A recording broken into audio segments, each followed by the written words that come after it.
ಗಡಿ ಜಿಲ್ಲೆ ಬೀದರ್ನಲ್ಲಿ ಯುವಕನೊಬ್ಬ ಹಿಂದೂ ಧರ್ಮ ಹಾಗೂ ಆರಾಧ್ಯ ದೈವಗಳ ಬಗ್ಗೆ ಫೇಸ್ಬುಕ್ನಲ್ಲಿ ಅವಹೇಳನಕಾರಿಯಾಗಿ ಮಾತುಗಳನ್ನಾಡಿರುವುದು ಹಿಂದೂಗಳ ತೀವ್ರ ಆಕ್ರೋಶಕ್ಕೆ ಕಾರಣವಾಗಿದೆ. ಘಟನೆಯ ಬೆನ್ನಲ್ಲೇ ಹಿಂದೂ ಸಂಘಟನೆಗಳು ಹಾಗೂ ಸಾರ್ವಜನಿಕರು ಬೀದಿಗಿಳಿದು ಪ್ರತಿಭಟನೆಯನ್ನ ನಡೆಸಿದ್ದಾರೆ. ಬೀದರ್ ಜಿಲ್ಲೆಯ ಬಾಲ್ಕಿ ತಾಲೂಕಿನ ಅಟ್ಟರಗ ಗ್ರಾಮದ ಕಾಳಿದಾಸ್ ಸೂರ್ಯವಂಶಿ ಎಂಬ ಯುವಕ ತನ್ನ ಫೇಸ್ಬುಕ್ ಖಾತೆಯ ಲೈವ್ನಲ್ಲಿ ಶ್ರೀರಾಮ್, ಶ್ರೀಕೃಷ್ಣ ಹಾಗೂ ಮಹಾತ್ಮ ಗಾಂಧೀಜಿಯವರ ಕುರಿತು ಅತ್ಯಂತ ಕೆಟ್ಟದಾಗಿ ಮಾತನಾಡಿದ್ದಾನೆ. ಶ್ರೀರಾಮನ ಇತಿಹಾಸ ತಿಳಿಬೇಕಾದ್ರೆ ಪೆರಿಯಾರ್ ರಾಮಸ್ವಾಮಿ ರಾಮಾಯಣ ಓದಿ ಆಗ ರಾಮನ ಬಣ್ಣ ಗೊತ್ತಾಗತ್ತೆ ಅಂತ ಹೇಳಿರೋದಲ್ಲದೆ ಶ್ರೀರಾಮ ಮತ್ತು ಶ್ರೀಕೃಷ್ಣ ಮಹಿಳೆಯರ ಕುರಿತು ಕೆಟ್ಟ ದೃಷ್ಟಿಯನ್ನ ಹೊಂದಿದ್ರು ಎಂಬ ಅರ್ಥ ಬರುವಂತೆ ಹಾಡು ಹಾಡಿ ವಿಕೃತಿಯನ್ನ ಮೆರೆದಿದ್ದಾನೆ.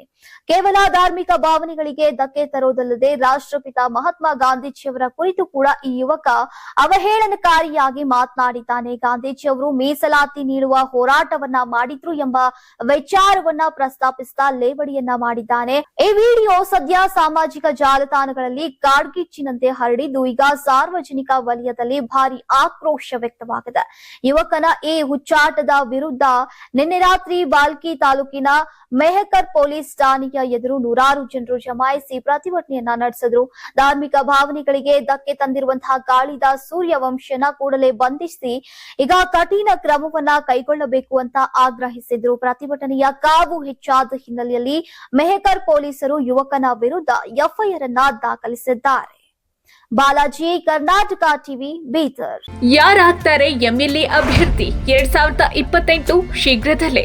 ಪ್ರತಿದಿನ ಒಂದೊಂದು ಕ್ಷೇತ್ರದ ಟಿಕೆಟ್ ಆಕಾಂಕ್ಷಿಗಳ ಸಂಪೂರ್ಣ ಮಾಹಿತಿ ಪೊಲಿಟಿಕಲ್ ಜರ್ನಲಿಸ್ಟ್ ಕೆಎಂ ಶಿವಕುಮಾರ್ ಅವರಿಂದ. ಕರ್ನಾಟಕದ ನಂಬರ್ 1 ಡಿಜಿಟಲ್ ಮೀಡಿಯಾ ನಿಮ್ಮ ನೆಚ್ಚಿನ ಕರ್ನಾಟಕ ಟಿವಿಯಲ್ಲಿ ಮಾತ್ರ. ನೀವು ಸಣ್ಣ ಆಗ್ಬೇಕಲ್ವಾ? ಅದು ಒಂದು ಉತ್ತಮ ಆಹಾರದಿಂದ ಸಣ್ಣ ಆಗ್ಬೇಕಲ್ವಾ? ಪ್ರತಿದಿನ ನಮ್ಮ ಜೀನಿ ಸ್ಲಿಮ್ ನ ಯೂಸ್ ಮಾಡಿ ಯಾವುದೇ ಸೈಡ್ ಎಫೆಕ್ಟ್ ಇಲ್ದಂಗೆ ನೀವು ಸಣ್ಣ ಆಗ್ತೀರಾ.